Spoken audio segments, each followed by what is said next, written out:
Hi everyone, welcome back to the Bong academy YouTube channel. আমি তোমাদের সৌমেন দা। তো বন্ধুরা, রাজ্যে দুর্নীতি আজকে চরম পর্যায়ে পৌঁছে গেছে। যত দেখছি তত দুর্নীতি বাড়ছে, কমছে না। যত এক্সপোজ হচ্ছে দুর্নীতি কিন্তু ততই বাড়ছে এই সরকারের দৌলতে। মানে দুর্নীতি আজকে চরম পর্যায়ে পৌঁছে গেছে। তোমরা প্রত্যেকে জানো, বেশ কিছুদিন আগে মিসলেনিয়াস সার্ভিসের যে রেজাল্ট, সেটা প্রিলিমিনারি রেজাল্ট প্রকাশিত হয়েছে।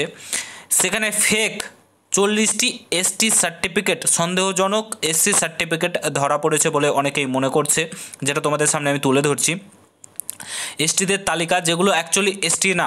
দেখো, একটা বিষয়ের জন্য আমাদেরকে 2 বছর জীবনটা প্রায় নষ্ট হয়ে গেল তোমার ওবিসি কেসের জন্য। আবার এই এসটি, মানে এগুলো কি ইচ্ছা করে করে, ইচ্ছাকৃতভাবে সরকার এগুলো করে যাতে মানুষ কেস করে, তারপরে সমস্ত নিয়োগগুলো আটকে দেয়, নিয়োগ করতে চায় না। এগুলো ইচ্ছাকৃত করে ছাড়া আর কি?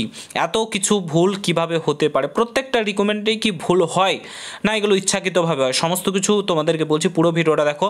চ্যানেলে যদি নতুন হও অবশ্যই চ্যানেলটাকে সাবস্ক্রাইব করে পাশে থাকা বেল আইকনটাকে প্রেস করে দেবে। যখনই আমি নতুন ভিডিও আপলোড করবো তার নোটিফিকেশন সর্বপ্রথম পেতে অতি অবশ্যই চ্যানেলটাকে সাবস্ক্রাইব করে দেবে। অন স্ক্রিন তোমরা দেখতে পাচ্ছ public service commission of West Bengal, যেটা তোমাদের miscellaneous service recommend examination prelims 2023 advertisement number দেওয়া রয়েছে। ঠিক আছে, 16 জুলাই তোমাদের রেজাল্ট প্রকাশিত হয়।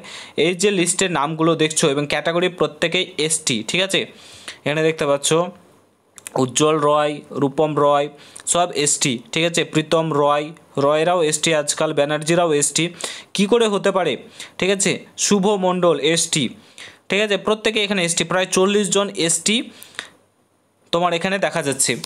তো এগুলো সন্দেহজনক এসটি। এগুলো এসটির ক্যাটাগরিতে কিভাবে আসতে পারে? এই টাইটেলগুলো নিয়ে এসটির ক্যাটাগরিতে তো থাকার কথা না, কী করে থাকতে পারে?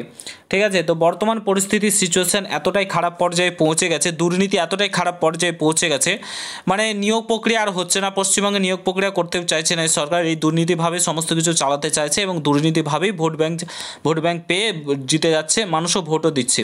ঠিক আছে, তো আজকে মানে বলার কিছু নেই, বলার দিন শেষ।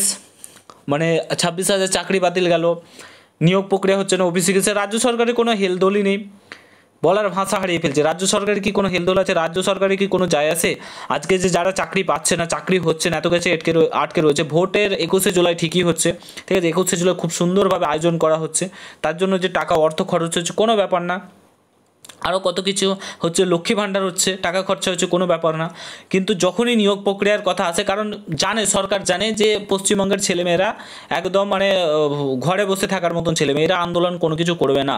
ঠিক আছে, আর এমনিতেও আন্দোলন করে ওনার কিছু করতে পারা যাবে না, মানে আন্দোলন করে কোনো কিছুই হবে না বর্তমানে পশ্চিমবঙ্গে। সে যতই আন্দোলন করুক, নিউজ মিডিয়াতে এত কিছু আছে, তার সত্ত্বেও তো রাজ্যের মানুষ তাদেরকে ভোট দিচ্ছে এবং জিতছে। তার জন্য একদম ভেবে নিয়েছে যে কোনো কিছু তারা করবে না, নিয়োগ প্রক্রিয়া সমস্ত জঘন্য থেকে জঘন্যতম জায়গায় নিয়ে যাবে।